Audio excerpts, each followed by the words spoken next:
Hey, welcome to Lab, the podcast. I am honored to be here with a person who is a man whose story has left a mark on my life. And I can't wait to have a good conversation. This will be a little bit of a different conversation than we sometimes have. So I'm so grateful to have Colonel Parker Schenecker here. Colonel Schenecker graduated with honors from Washington and Lee University in 1984, where he excelled as an Army Reserve Officer Training Corps program and was commissioned as a second lieutenant in Army Intelligence. He finished a 27-year Army career right here at United States Central Command in Tampa, Florida. He had combat tours in Iraq and Afghanistan after retiring from the Army in 2011, went back to work for the Department of Defense as a civilian employee, and he continued to serve the country in the intelligence community. Colonel Schenecker is a graduate of the United States Army War College, where he received both a Master's of Science degree in Strategic Studies and the Board of Directors Leadership Award. He's also the author of The Current Commander, Understanding and Effective Change in Civilian Organizations. He's had numerous U.S. and foreign defense service awards and recognitions, including the Defense Superior Service Medal, the third highest recognition from the Department of Defense, and the German Service Cross in silver. However, his greatest joy was his children and their friends, Calyx and Beau. Schenecker were both his greatest achievements, young adults who epitomized love, honor, and friendship. Calix was an artist and runner, Beau the soccer player and future business leader of America, both with bright futures ahead of them and wise beyond their years. After 30 years in government service, he became just a great leader, role model, and dad that's continued to serve society by developing the next generation of leaders. Colonel Schenecker, thank you for not just taking time, but being here in person all the way from Texas. Yeah, we've been working this for a while. So honored to finally be here, Zach. Yeah. Thanks for letting me be here. Cammie does the hardest work and Riley does so much of the work. And then we get to just hang out, and I have the honor of having conversations like this. I had to stay focused to read your bio because you've been all over the world for 27 years. And for a part of that called Tampa home. Would you say Tampa feels like home still, or for you, where is the place in the world? Because you've been in Germany, you've been all over the world. Where's the place that you feel like is your dirt? It's the place you got roots in the ground. Wow, it's an easy question to ask, a really tough one to answer.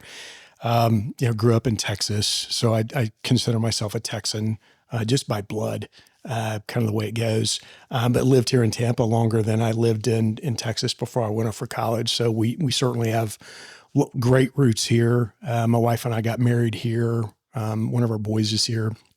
And so we've got great friends and just a wonderful life here.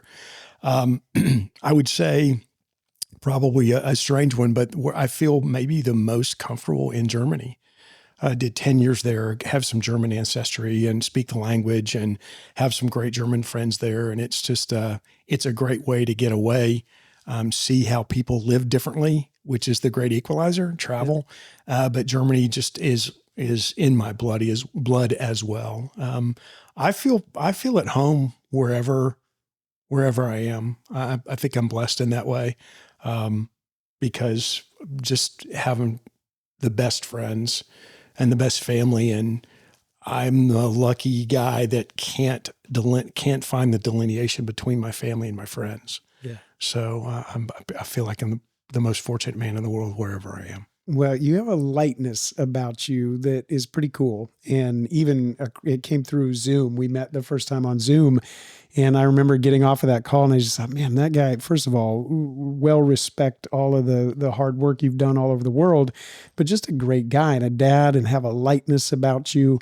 And it comes through the screen, and then meeting you in person and being here. I think you're an easy guy to have a friendship with. South Tampa is like that too. There's so many incredible people. We have mutual friends in Tampa, and we found that when it's easy to feel at home with the people here. So Tampa's just like that, and it's cool that our stories crossed.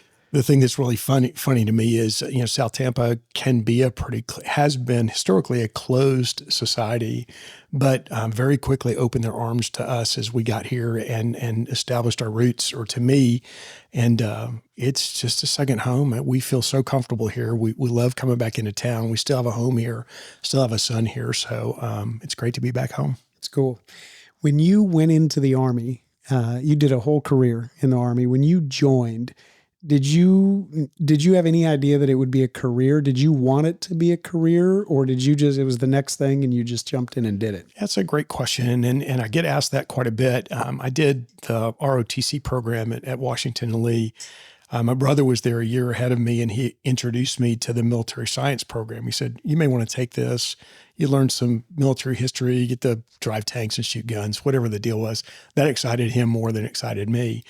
But as I took it and I started to focus more on the leadership aspects, not just the military history aspects, I thought this is really a perfect thing for me. So originally I was going to sign a reserve contract, which would mean I would live in hometown. I would, do my training every month, and then sometime in the summer.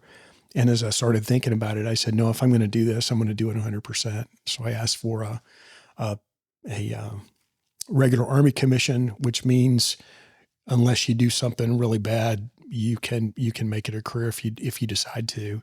Best decision I ever made. Is perfectly suited to my personality. Didn't really know that at the time, but looking in hindsight, it was a career that I'm not only immensely proud of, but I grew so much as a person, as a husband, as a dad, as a leader, as a community thinker.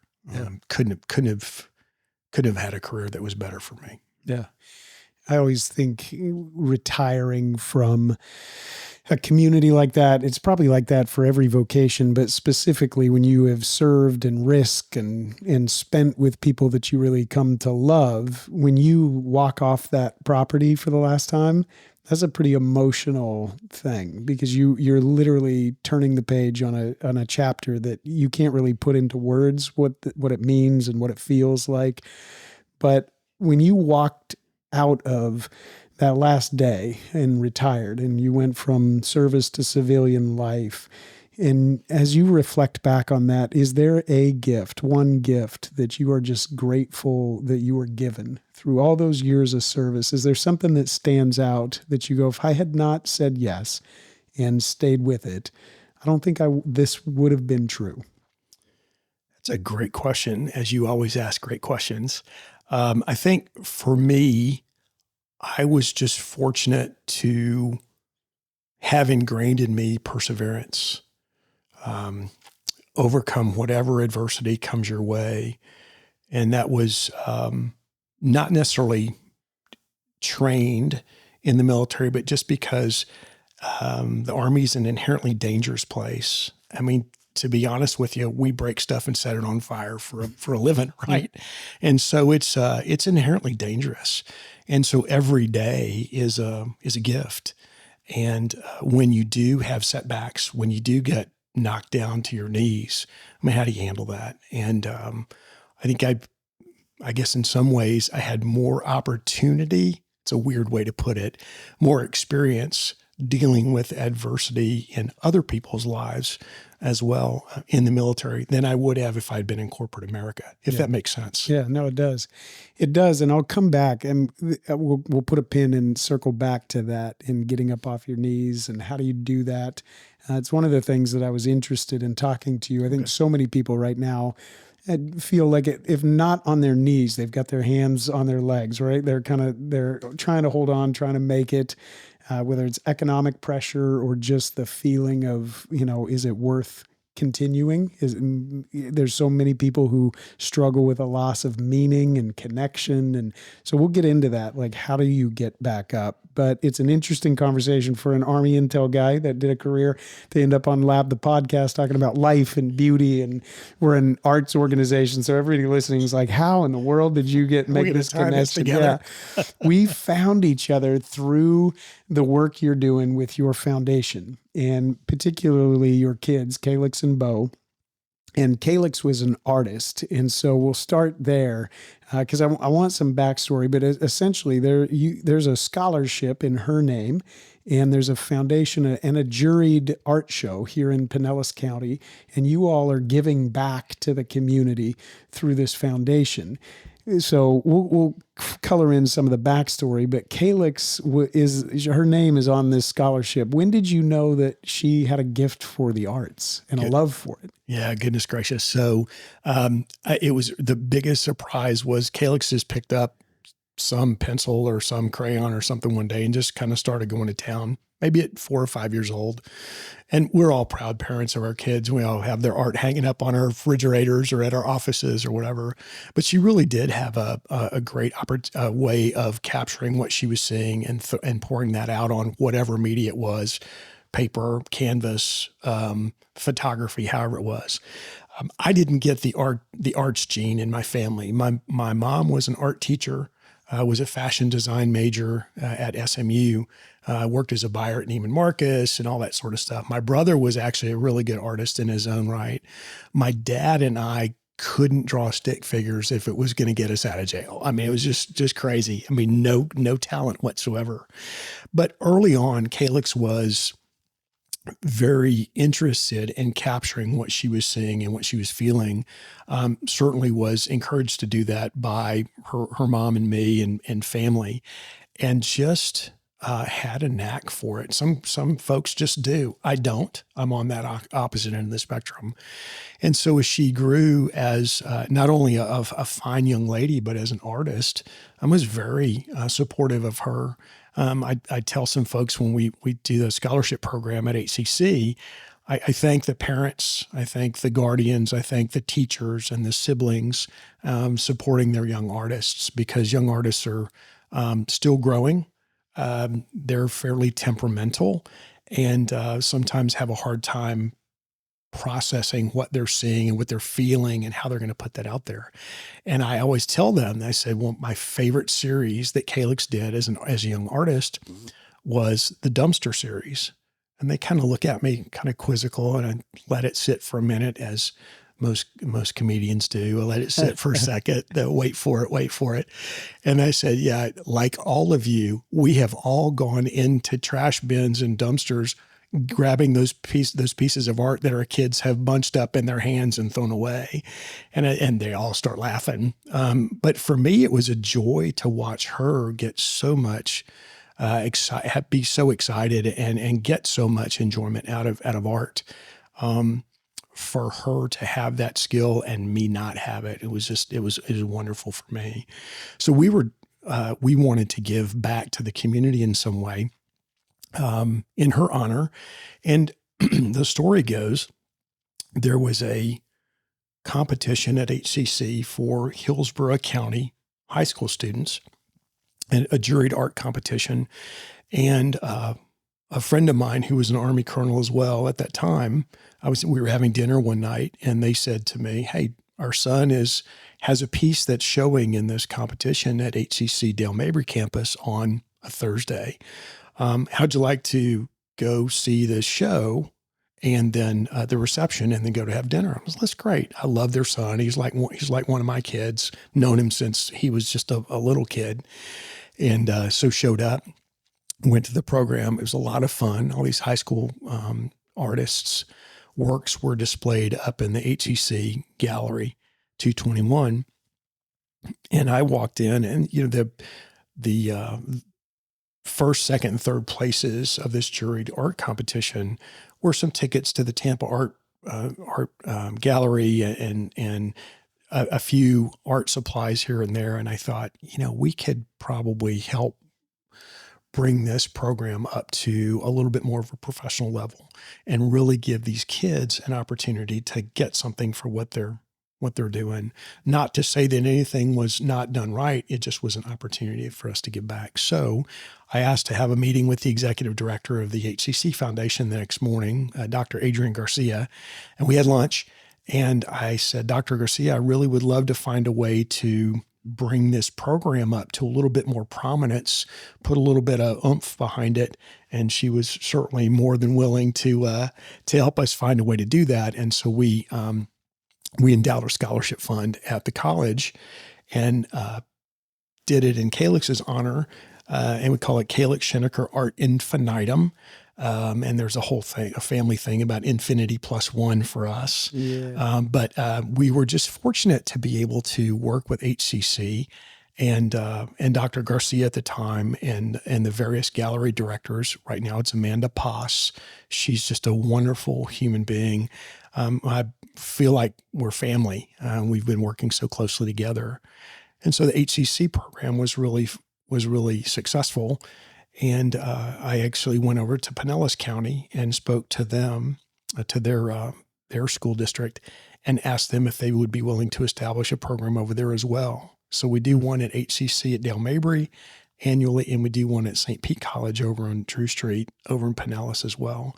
Same deal, a juried high school art competition where first, second, and third in 2D, 3D, and photography win scholarship money to go to those colleges. That's incredible. So sorry, that was a really long answer to a really great question. No, that's beautiful. Just to give you a little bit of the background. And so we're just honored to do that. Just so much fun seeing the joy on these young artists' faces, but then also the abject terror when they have to stand up in front of a crowd, because these artists a lot of times they want the recognition, but they really don't want it. Yeah. And when they have to stand up there and shake my hand and look me in the eye, they're like, okay, you're an Army colonel. Yeah. Please don't hurt me. Yeah. But no, it's great. I get to be a dad to all these kids, and they're like new family. So it's really wonderful. Yeah. Thanks for asking. Amazing. Well, I love the work you're doing. We all are grateful for it. Part of our big project is we just know the power of beauty. The classic way of thinking about it is beauty helps us discover what is good so we can know what is true. And we've been thinking about that and looking around the world and seeing just the power of great art to lift our vision, to inspire the human person, to tell us what it is to be human, to help us have meaning and to recover meaning, to get up off our knees. Art is that thing. Ian McGilchrist is a great neuroscientist right now, and he said, our world is so fixated with trying to measure impact. And he said, there's some things you just can't measure. Love is one of them. Beauty is one of them. How do you quantify the impact? But if we don't have great artists, that work doesn't carry on. You need great artists every generation. There's artists in the waiting, and they need resources. And it's the only thing rare, I say, than a great artist is the funding to help fund the great artists. And so to meet somebody who's an Army colonel, who had the insight to stand at that intersection and see a need and say, hey, we can resource this. And the impact that has been made in the world because you resource those kids and they can go on to develop their gifts and nurture their craft. I don't think we'll ever be able to measure that, but I do circle that they become like kids to you, right? Like you adopt another young person who's got a gift, right? Like you saw in Calix, and you get to put some wind at their back. That's worth celebrating. That's life and beauty. And so thank you for the work you're doing. It's not lost on us too, part of this conversation, like that's enough. We could just stop and celebrate the good work you're doing. But the other striking thing, so much like great art, is that it's in the contrast where you see that beauty, right? There's a portion where there's light and there's dark, and where those two things intersect, without one of them, right, you may not see what you're seeing. And in your story, that's certainly true, that the foundation itself exists. The work that you're doing in the world, all this beauty exists out of tragedy. And so I want, for people who don't know your story and they don't know the full story of Calyx and Beau, take us back to how, just the origin of the foundation, because beauty comes from ashes, and it's something that we'll come to later in the conversation. But I don't think without the backstory we'll understand the significance of some of the things maybe that you'll be able to help us understand. Sure.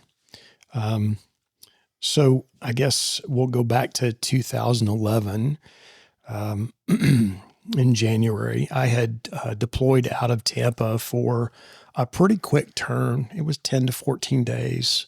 I was going with another colonel from my headquarters in Maryland. We were going out to Afghanistan to talk to some senior leaders to make sure that we were in lockstep with them on what they needed from mission perspective, all of that sort of stuff. But it was really a relatively short one, 10 days to 2 weeks. And I did that quite a bit. I was on the road and overseas in the Middle East quite a bit in the last 10 years of my career. And we had gone to Afghanistan. We were back in Qatar, in Doha, Qatar, at our headquarters. And I was in an office there getting ready to have a secure video teleconference with my boss back here in Tampa to back brief him on the mission, what we had found, kind of what we needed to work on, what things I was going to bring back and start working on when we got back here to Tampa and work with their headquarters in Maryland. And I'm sitting at the desk putting my thoughts together, and out of the corner of my eye, my left eye, you see me you see me remembering it. Two figures came into the door frame. One of them was an Army colonel, and the other one was an Air Force captain. And I first glance and first thought, I thought, well, they were folks that were coming to talk to me about the mission support that they needed the next day of something they needed from us. And the split second that I looked in that Army colonel's eyes, I knew it had nothing to do with mission. And I knew, because I had been in his situation before, I knew he was getting ready to dump some bad news on me. I could just see it in his eyes. I could feel it in his being. And I thought, okay, so something's happened to my, 80-year-old mom in Louisiana. And I couldn't have been more wrong. This Army colonel had the responsibility to come inform me that both my 16-year-old daughter, Calix, and my 13-year-old son, Beau, had been shot and murdered by their mom the night before here in Tampa while I was in Afghanistan. And I thought, okay, in that split second, I knew exactly what I had to do. And I had to get back to Tampa, which I did, flying by myself 17 hours on a flight to get back here.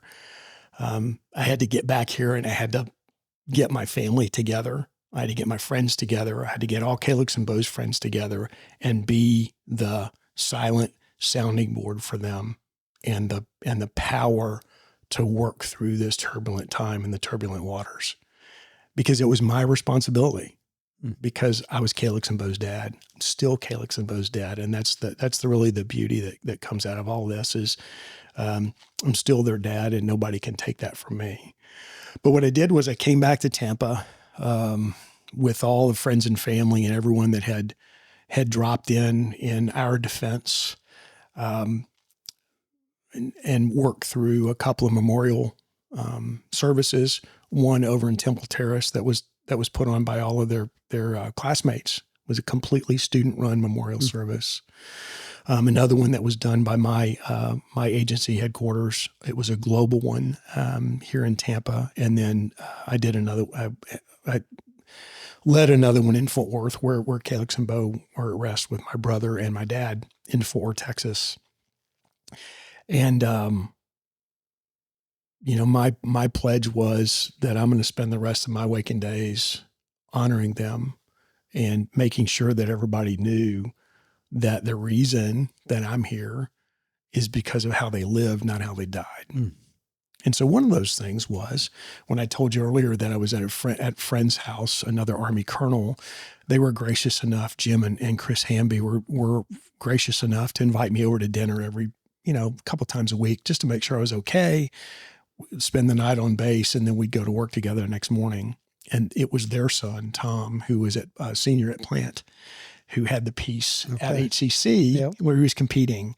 And so that all kind of came to full roost. And so from that tragedy, we came back, stood up a memorial fund the day after I got back, because we wanted to make sure that anything that folks wanted to do was going to go to the right place, because it's the time that we live in. It's really a horrible time that there are folks who are going to take advantage of tragedy and try to make it about themselves or make it for financial gain.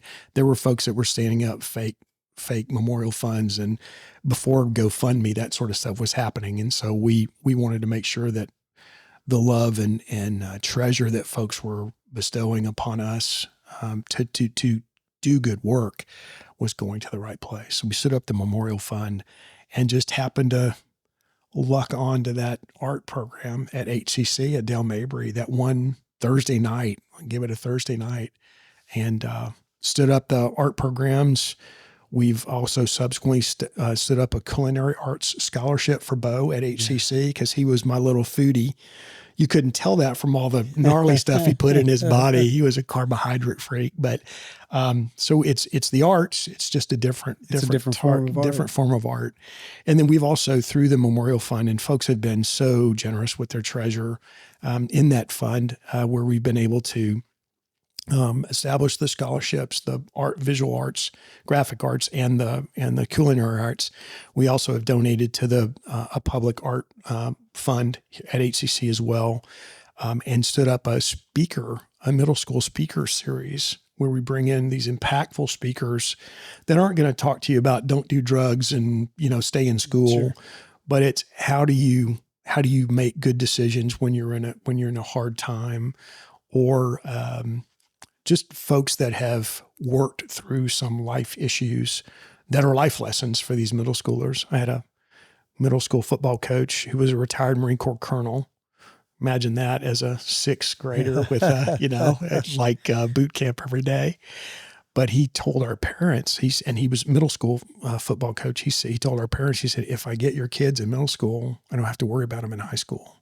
Yeah. So that's why we focused at least the speaker series at the middle school level, the art programs at the high school level, because it's just where it needs to be. But that's the background and the catalyst for us focusing on the arts and doing what we're doing in not just in honor of my children, but in memory of my children as well. Yeah. Thank you for letting us hear a bit of the background and the story. I think one of the things I respect and love about you so much is that you over and over emphasize, I want to talk about how my kids lived. I want to highlight them and the life and beauty that they brought into the world and not talk about how they died. But your willingness to let us be a part of that story and hear a glimpse of that part of the story helps us understand some of the other layers in the conversation too, like getting up off your knees. And I can't imagine, you said you flew back by yourself. I did. There was the other colonel that had gone with me was on the plane, but he was very, very respectful and loving and helpful. He's a good friend of mine. But it was me with my thoughts, just doing my thing. Do you even remember that flight? I do. It was a long flight. Yeah. It was a long flight. And I was just piecing through what needed to be done. Who did I need to reach out to? How was I going to, these kind of champion these different pots of folks, his friends and family. And then it was concerned friends, and it was chain of command in the military. And it was not necessarily my friend at that time, media, because it was all about the scintillating details and the tragedy. Memorial service in Tampa, in Temple Terrace, the Westboro Baptist Church folks decided they wanted to show up and protest outside Calyx and Beau's memorial service, right? Yeah. Such a lovely act, such a lovely act. But there are God's blessings in a lot of things.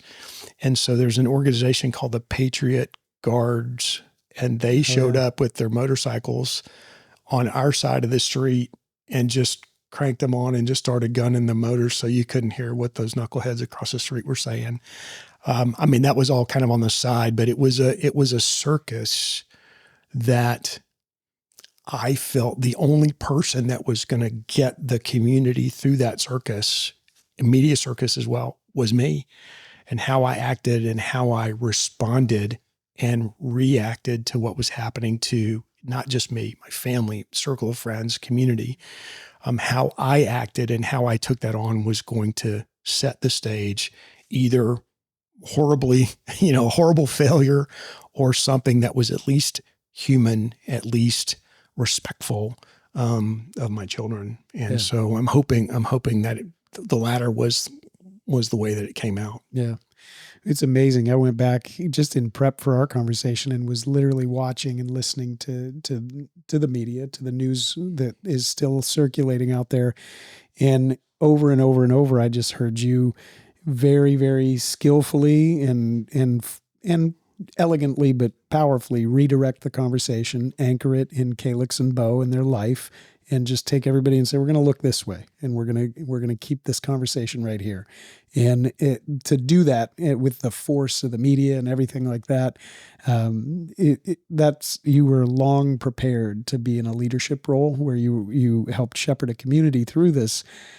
You're still you're their dad, right? And one of the other things I heard you say is a dad loves his kids forever. They're still your kids, right? Forever and ever, amen. Yeah. What a gift. And I've got 3 daughters and I've got a son. And so when I think about a dad having to do what you were having to do just to survive and stay above those waters, we've interviewed a couple people who have written books on grief. And your training kicks in. There's things to do. And this is true for everybody who's lost someone. We can all relate, like in the immediacy of that loss, there's things that you have to attend to. And that goes on for a bit amidst that acute searing pain of grief. And then all of that goes away. That goes quiet and life returns back to some sense of normal for everybody in the community, but you're still their dad. How long did it take you to have a moment where you were able to sit down and just be a dad and not have to think about all the other things that were happening? Yeah, it's a really good question. I think I'm not sure that I separate the two of those. It was almost an immediate realization for me that I needed to be the dad, and it wasn't being a dad to the community, but I needed to be a dad for Calyx and Beau. I needed to be, as they called me, Spy Dad, right? A lot of their friends called me Spy Dad, right? I needed to be that dad, that constant presence for all their friends as well. Because I was out at their schools quite a bit, more on Calix's side because Beau was playing competitive soccer, but Calix was, running track and running cross country and all that sort of stuff in her high school. And so hopefully I was a positive presence for those kids out there, but I was out at campus quite a bit. And so I just wanted to be the same supportive, loving, stalwart adult figure, if you want to, in their lives as well. And I think the best part for me was it wasn't me. It was this huge supporting cast of family and friends that all just stepped in, and then also just stepped in line, and we all just moved as one big group towards the end state, which we knew was years down the road. I mean, the actions in the court are still going on. We still may have to go. There still may be another trial. We may have to go back to court for and now 14 years later, right? So we're not at the finish line yet. So there's still work to do. Yeah. So it wasn't just me. And I think that's the beautiful part about all this is, we all have a dad. We all have a father as well. Yeah. And so I think I know where my place is in all this. And hopefully I'm playing out the role that I need to be playing. Yeah. As a dad, I was thinking, I don't know that I want to believe that I would be able to get back up if I were in your place. I don't know. I don't know that I would. There's times I think I probably wouldn't. And so I don't think we ever know, right? And there's a grace that comes into those moments and a power. You quoted Emerson in one of the speeches you gave saying, it's not what's behind us or before, it's just what's within us that counts. And you reference, all of our Father. There's a power that works within us that's greater, and we can overcome through this power that is not of us. And that's a gift. And then we get to participate. I think about Jesus when he was healing people, he would say, get up your mat and pick up your mat and walk.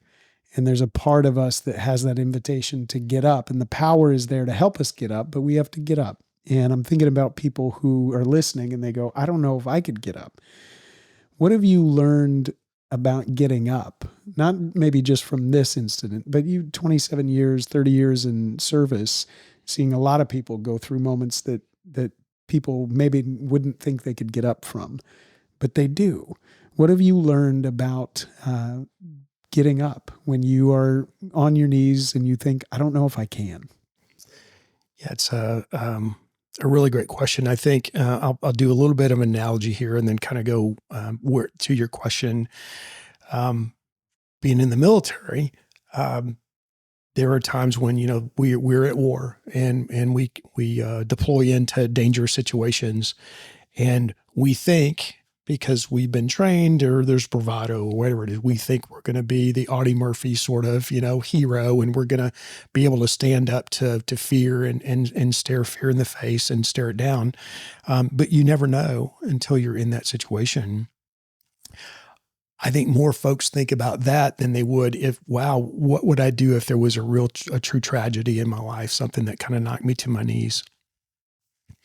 I think for me, I learned a lot about myself and still am learning a lot about myself every single day. I think there's something that has been innate in me, in the way my parents brought me up and the way my entire community raised me, and my brother as well, and a whole generation of the guys and gals that I went to school with back in Texas, was that really at the end of it all, it's about others. It's not about you. And for me, the strength I was able to muster, if you can call it that, the moxie I was able to muster, and to maybe the force that pulled me through it, was I got to focus on others. It's always been about, I know life's not about me. You know that, especially when you're a parent. If you don't know it, you figure it out really quick, right? Really quickly. But for me, I think my choice was that I redoubled my efforts in service to others.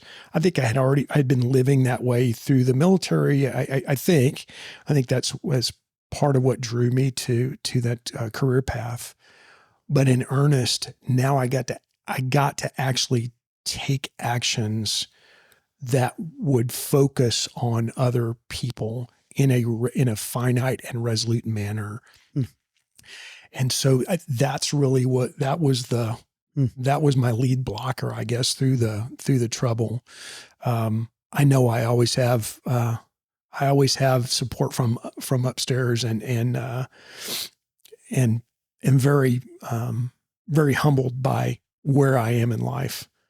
But I got to focus service on service on others, and that's a wonderful place to be, even in the midst of tragedy.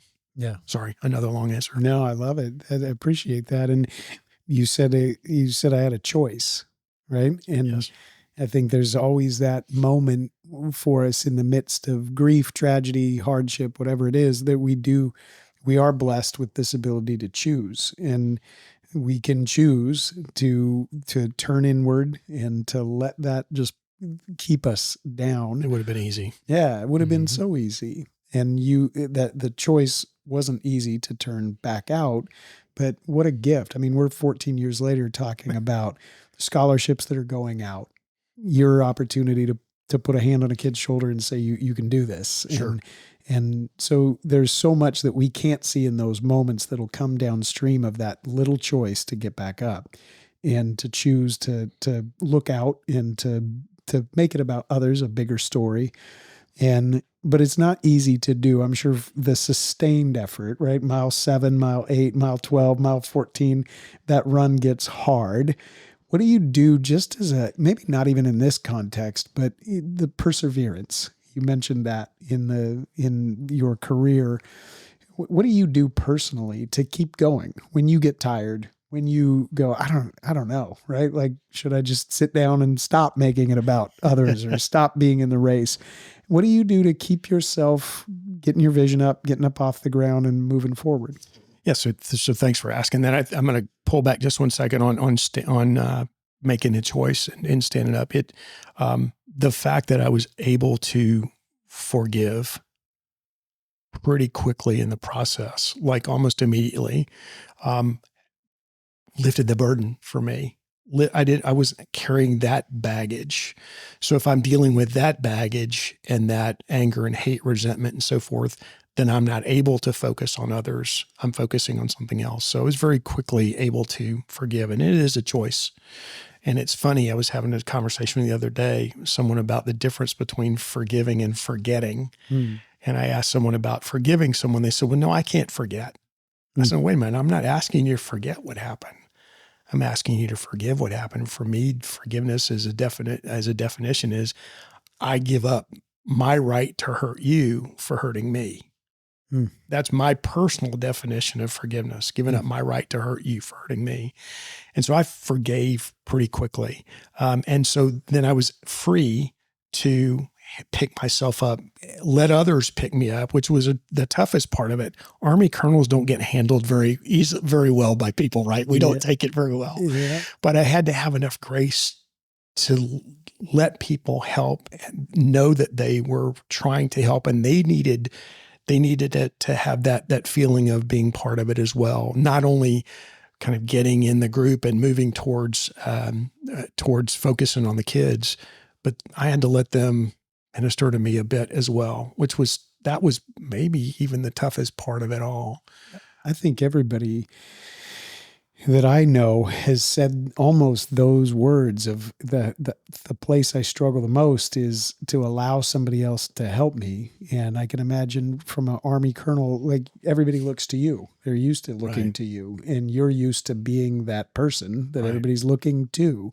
And to give that up, there's a vulnerability in that and a humility in that and ugly in that we have to embody, and it just is true, but it's not easy to do. Well, at that time, I'm not sure that it could have been any worse. And I'm doing air quotes with my fingers, right? And worse, the 10 major life stressors, all of them, all 10 of them, retiring, new job, divorcing, death in a family, all those sort of, and I was like, well, I guess there's farther down to rock bottom, but let's just stand up where we are and let's move on. So go ahead. Sorry. Before we go to perseverance, sure, I'm glad you brought up the forgiveness side, because I think you're right. I don't know that anything is possible if you tried to hold on to that, right? If you were gripped in that space and unable to forgive, I don't know if you would have been able to, but to forgive, to choose not to harm someone else. Was that shaped in you, formed in you? You go, Grandma, thanks for teaching me that. I read it in Sunday school. Like, how did you have language for forgiveness? If you were to trace back to how you were able in that moment to even be aware that you needed to make a choice to forgive, where would you draw that line back to and say, I think that was in part due to? I don't know if there was one event or one person. I think as I grew up, I experienced a lot of imperfection, which is okay. I mean, that's life, right? But as a kid who didn't want to disappoint his parents, didn't want to disappoint his community, I just saw a lot of imperfection. And I saw some people being able to work through it and some people not. And those folks that weren't able to work through it, many times myself, the hardest thing, I guess, to forgive is myself. But I think I just realized that people are different. And at the end of the day, if I were to forgive in this situation, that helps me act, that helps me move forward, not move on, because I have not moved on. I'm just moving forward every day. But it's not my place to judge. You and I had spoken before about forgiveness. And, I was working with the state's attorney here when they were talking with me, and they said, well, what would you like to do about this? They were talking about, I got bringing up death penalty and all those sort of things in the case. I said, it's not my case. It's the state of Florida's case. It's not mine to judge. There's a process there to judge. And thank goodness I didn't have to, because if I had to be the judge and the jury in that, that competition with forgiveness would have been a heck of a fight. That'd have been a 15 round heavyweighter. But I was free. I was lighter to be able to give back. And so I guess, sorry, I didn't really answer your question. What was manifested for me as a kid and as a young adult and as an adult was just love. It wasn't necessarily forgiveness. I couldn't trace it back to my grandmother, my grandfather. I grew up in such a loving family and such a loving community that things were just kind of forgiven and lessons were learned. And hopefully they weren't, they just required stitches and that was it. But I think the love just overshadowed it all. My dad's like me, 6 foot, but, put another 120 pounds on me. Just this big old bundle of love. He spent more time, my senior year in high school, he probably spent more time out on campus than I did. I probably shouldn't say that. But he was like a father figure to all these kids. And my mom was the same way. They're just revered and beloved by this whole generation of kids I grew up with. And so I had that as a role model. And so I think forgiveness is just part of that for me. But I wrap that up in the big bow of the big L love. Yeah.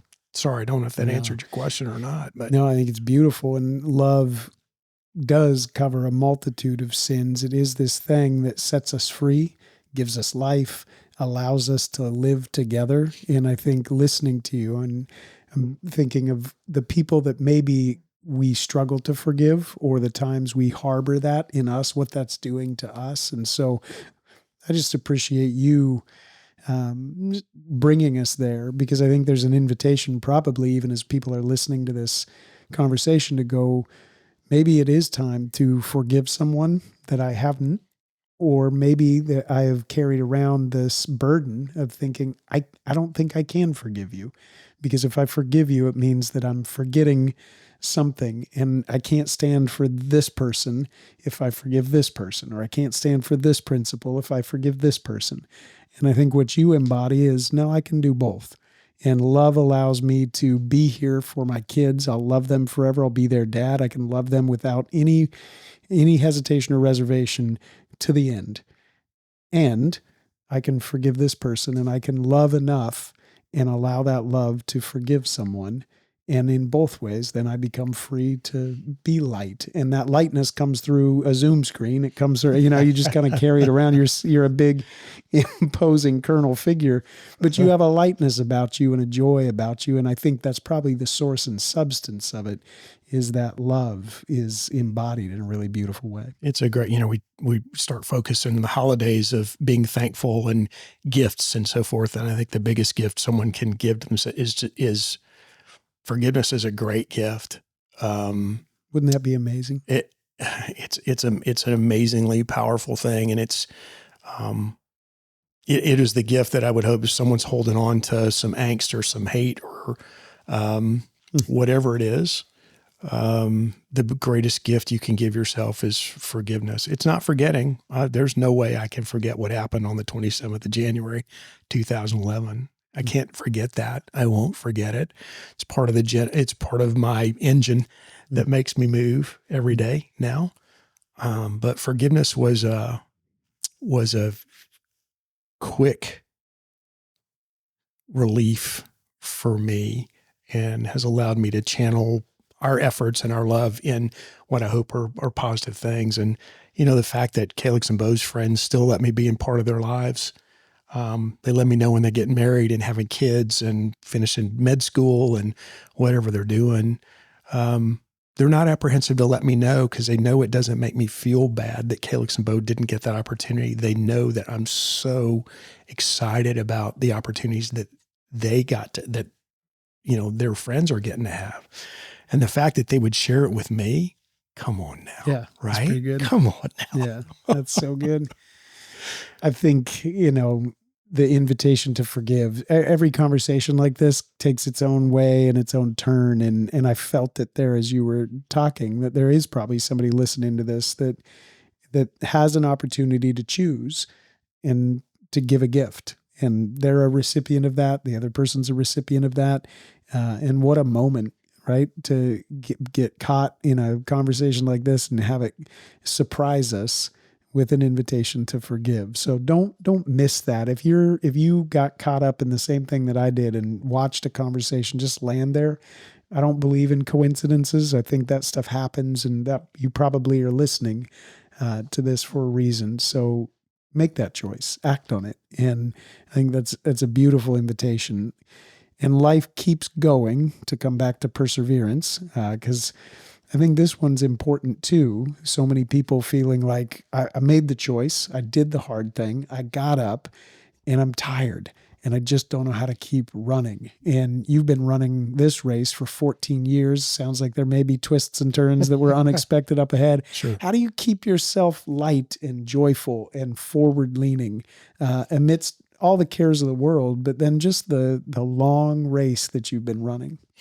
I think I go back to its service to others in whatever form or function that manifests itself. If it's as simple as asking somebody if I can do something for them, if it's as simple as reaching out to somebody that I haven't talked to in a while and just dropping a note and saying, "Hey, just thinking about you," whether it's myriad ways to manifest. I just focus. I need two more, but I focus on others, and it makes me less important. So I don't really focus on my energy levels or whatever. I'm hoping that I can do more for others. I went to a doc the other day, and I'm having a shoulder replaced here pretty soon, and he says, "Well, this is maybe the worst shoulder I've seen in my career." And he said, "Oh yeah, you're a military guy. You guys compartment things like better than most folks do. For me, I guess I compartmentalize where I am. I still have things I have to do for Calyx and Beau. I still have to do things in the legal system. We're still not done. But at the end of the day, my waking up every day is, how am I going to focus on others? And it makes me less important. So I don't feel tired. I don't feel angry. I don't feel disheartened. I don't know, it sounds like a cop-out, actually, but that's just kind of the way I look at it. And I'm not a happy-go-lucky guy all the time. Get my wife in here and sit down with her for 10 minutes, and she'll tell you that I can be up and down. But I get to live this life, and I get to be a dad to my children. And we used to say to each other, Calyx and Beau and I used to say to each other, love you more, love you infinity plus one. And that was Beau. He'd say, well, you can't do any better than infinity plus one. So that's how it's for us, it's infinity plus one. And so every day I wake up, that's my job. My job is to love others in memory of Calyx and Beau. Yeah. Well, you're doing a wonderful job of it. And I appreciate the glimpse into that father's love that doesn't ever stop. You're going to love your kids forever to infinity and beyond and plus one. The work of the foundation continues. The scholarships continue to go out, and more people are aware of your kids and the way they lived and who they are, and we all get to participate in some way. And there's a way, even just listening to this conversation, I found it today. We can go to the Community Foundation of Tampa Bay. Right. Community Foundation Tampa Bay we have a donor advised fund in the Community Foundation Tampa Bay. So if you don't know about it, Community Foundation does so much of the great beneficial work here in the Tampa Bay area. If you don't know them, get to know them. If you're not involved, get involved. They do such great work here. We have a donor advised fund there, the Calyx and Beau Schenecker Memorial Fund, where folks have trusted us with their treasure. So thank you very much. I think we've given 80 or 90, maybe $100,000 worth of scholarships so far, and are able to do some great work. You can make a donation there through Community Foundation, or if you'd like to see what we're up to in the Memorial Fund and what we're doing in memory of Calyx and Beau, you can go to calyxandbeau.org, see what we've been doing. There's an opportunity to donate there as well. But we'll just take your support and your love. If that's as much of a treasure for us as anything.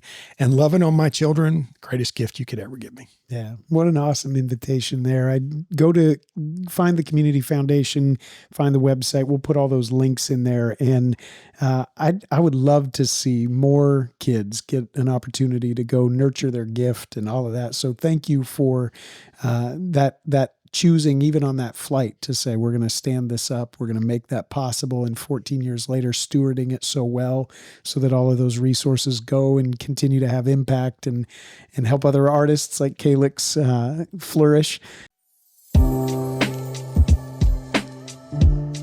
I'm Zach Elliott, Executive Director of VUVIVO, and together with our partners, we are recovering the deep Christian tradition of standing behind the arts by making significant investment in visual art, music, and literature. We're working together with some of the world's most gifted fine artists, composers, and authors to wondrously reveal Christianity and invite people to know God personally. This work to recover the tradition of standing behind the arts is going to take a fresh generation of patrons committed to resourcing and releasing these great artists to use the highest and best of their gifts to the glory of God and for the good of the world. You can join us in that work by becoming a V3 partner. Reach out for more information or go to vuvivo.com/support to join us in standing behind the arts.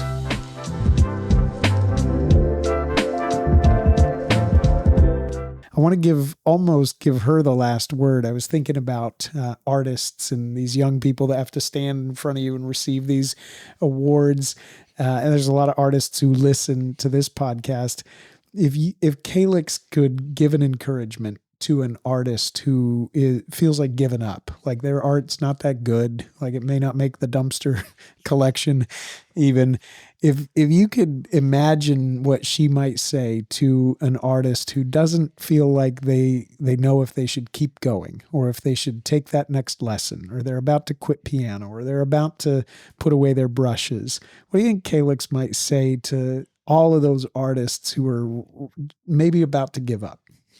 Wow. It's funny. She didn't have really much confidence in herself, which I think a lot of artists don't, but I think her point would be, beauty is all around you, in the smallest speck of dust that sits on a cabinet, in the tallest skyscraper that someone's put on the earth, in the glorious sunrises and sunsets and everything in between that God gives us every day. Revel in it, seek it out, be mindful of it, but revel in it. And she just was able to capture it so much better than I ever could, and just was really fortunate to be part of her work. And like the last word. So let's talk about last word for Calix real quick. So I got back from Afghanistan. Things were kind of settling and so forth. I was moving back into the house, and I was there with my friends that had introduced me to the program at HCC. And we walked into Calix's bedroom, and she had 2 corner windows. I'm looking out over the cul-de-sac and just back in the house checking things out. And behind me, I heard, "Oh my gosh." I'm thinking, "Oh, great. What now?" Right? And so I turn around, and my friend Chris had closed the door in Calix's room. And on the drywall in her room were sketches of the Winged Victory of Samothrace, Man in a Turban, and the Hand of God, as a mural that Calix had done, only the masters, right? And she had asked me when I was in Afghanistan, she had said, "Dad, can I paint my walls?" And I said, "Wait till I get home. We'll put down drop cloths. You pick a color, we'll do it." Well, she meant, can I paint the masters on my wall? And so I had that piece of drywall removed and framed, and it's over at HCC. We hang it every year at the art reception. And we have one of Calix's workbooks there that the kids, the students, get to see and touch and just kind of commune with her for a bit. But if you want to come see something that's really cool and having a final word as Calix as an artist, come to our Art Infinitum scholarship reception next year at HCC and see this piece. It's That's the last word from her, Yeah, to be honest with you. I love it. I'm going to take you up on it. We'll put the dates in the links as well, so everybody can turn out to that and take a look. But Colonel Schenecker, thank you for the truly extraordinary gift to come from Texas. You're in our city, and then to give up enough time to come and have this conversation. You've given us a huge gift, and thank you for the work you're doing on behalf of your kids. It inspires me as a dad to love my kids even more, and to just go fill the world with some life and beauty. And you all are doing that. So if you're listening, find that community of Tampa Bay Foundation, and look for the work. We'll put all those links in there. But thank you so much. We're grateful. And they say there's no debt. The only outstanding debt is love, but we're in your debt for that. So such an honor. Thanks so much, Zach.